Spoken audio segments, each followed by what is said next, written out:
Hey everybody, and good Wednesday evening to you. It is Weather for Weather Geeks time. As promised, a little too much rain in some parts of the area this afternoon, with a threat for heavy rain and heavy thunderstorms and even a low and severe weather risk. Thankfully, that has passed us by for the evening hours. Some actual rain gauges. We'll show you the radar estimates, but it's nice to have some ground truth, of course.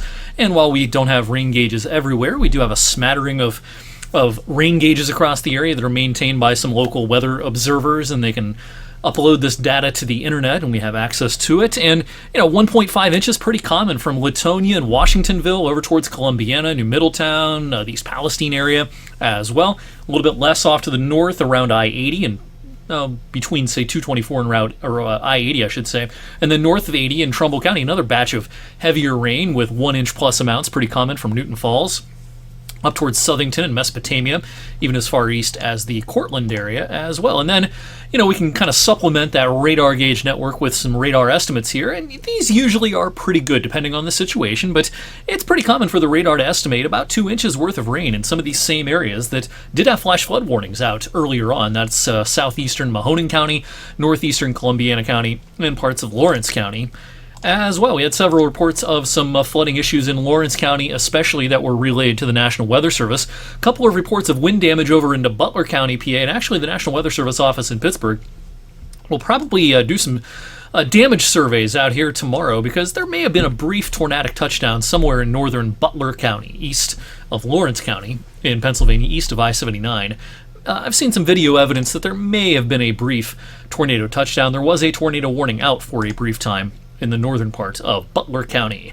In the meantime, just after 7 p.m., we still have a little bit of lightning and thunder with some of these residual showers. Again, the severe weather threat done for the evening, but you might hear a clap of thunder before the evening is through. That batch of heavier rain that had that low-end severe weather risk has pushed out well to our east at this point. We got into a really thin kind of warm sector today. Low pressure tracked into Ohio, and there was kind of a skinny band of higher moisture content, higher dew points in other words, that moved up through West Virginia, western Pennsylvania, eastern Ohio, coinciding with a lot of wind shear aloft and a warm front at the surface pushing through.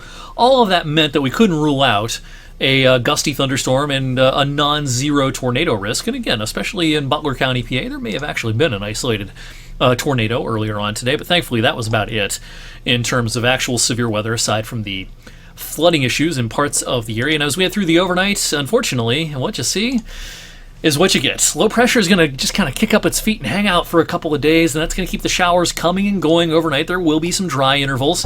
Same idea on Thursday. Just plan on a March-like day, and while it's not going to rain in every location every minute of the day, it is, for all intents and purposes, a washout, because it's going to try to rain at just about any point, and temperatures will go nowhere. We should be at 73 at this time of the year. How's 52 or 53 all day on Thursday sound?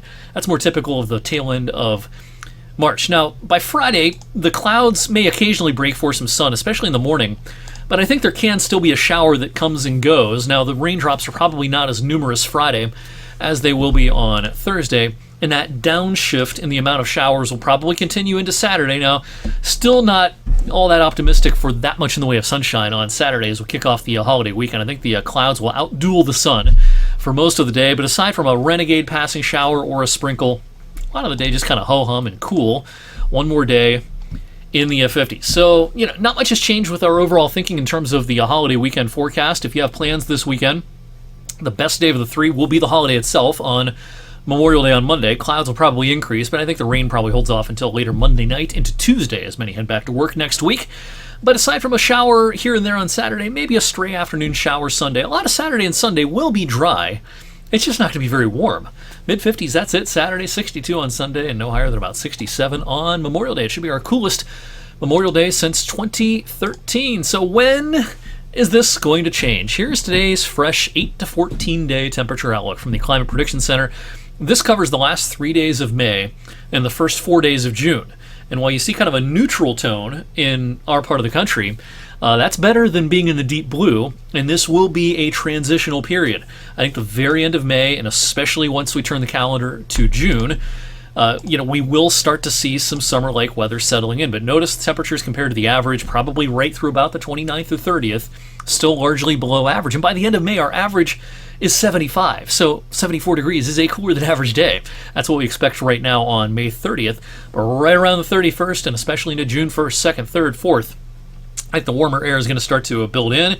Wouldn't be surprised if we had some 80s returning finally by the first week of June. So hang in there, summer's coming. And before I leave you this evening, I've got a few comments, on Facebook especially, that people are kind of assuming it's going to be a cool summer because of this cool pattern that we're in right now, and that's not the case at all.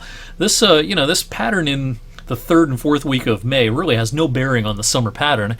And I talked about this some last week, but here's the official summer forecast from the Climate Prediction Center. I think this is generally the right idea. A cooler than average summer is not favored anywhere across the lower 48 states, including right here in eastern Ohio and western PA. Now, is it going to be a super hot summer where, we're going to be, in the double digits in terms of 90-degree days and things like that? Probably not. But I don't think it'll be a cooler than average summer just because it's kind of cool, or a lot cool, right now in the 3rd week of May. Thanks for watching Weather for Weather Geeks on this Wednesday evening. I'll see you back here on Thursday for an update on that weekend forecast and more looks at the longer range forecast.